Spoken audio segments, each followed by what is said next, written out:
बड़ी खबर इस बीच आपको बताएंगे, पीएफआई को बैन करने की मांग एक बार फिर से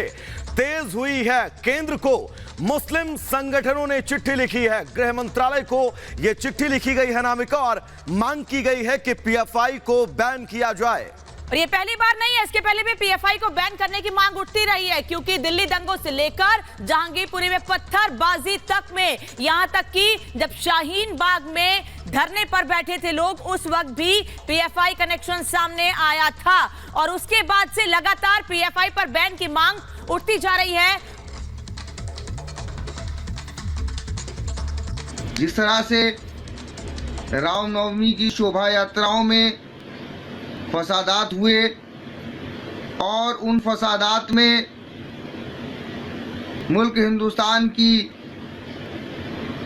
सुरक्षा एजेंसियों के द्वारा पीएफआई का मुलव्विस होना बताया गया है, और जिस तरह के सबूत फराहम हुए हैं वो बहुत ही तशवीशनाक हैं। यानी कि एक सोची समझी प्लानिंग के तहत संविधान और लोकतंत्र बचाओ के नाम से मुल्क में अराजकता फैलाने का एजेंडा पीएफआई के द्वारा 26 जनवरी 2022 को शुरू किया गया था।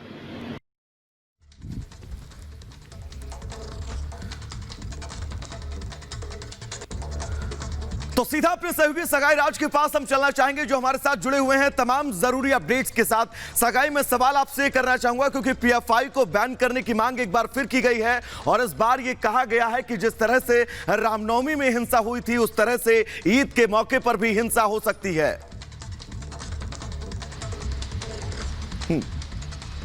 हाँ जी बिल्कुल। अभी देखें तो सूफी एसोसिएशन का लीडर ने इस प्रेस रिलीज को रिलीज़ किया है, और उन्होंने खंडन किया है पीएफआई के ऊपर, और इन्होंने बताया गया अभी लेटर में जो हिजाब इशू था कर्नाटक में जो शुरू हुआ था, उसके पीछे पीएफआई का कारण है। और ये बोल रहे भी कि रामनवमी में जो भी प्रोसेशन हुआ था, जो भी पत्थरबाजी और हिंसाचार हुआ था, उसका सबका कारण पीएफआई है। और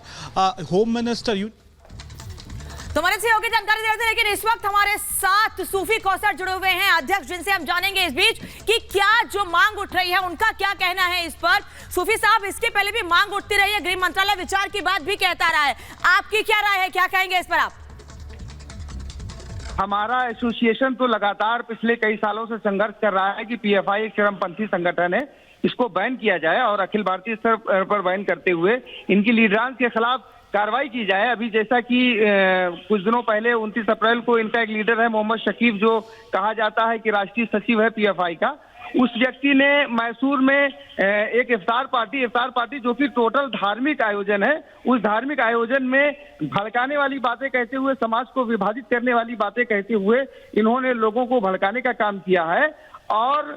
हमें आशंका ही नहीं, पूरा मतलब इस पर ये जिस तरीके का इनका कार्य रहता है कि इन्होंने रामनवमी के अवसर पर लोगों को भड़का करके देश में दंगे कराए, तो मे भी पॉसिबल ये ईद के अवसर पर भी इस तरीके की घटनाएं करा सकते हैं, जिससे देश और प्रदेश का माहौल खराब हो सकता है। इसलिए माननीय गृह मंत्री जी से हमारी ये निवेदन है, और साथ में केरल, कर्नाटक और तमिलनाडु राज्य के मुख्यमंत्री और डीजीपी को भी हमने पत्र लिख करके ये मांग की है।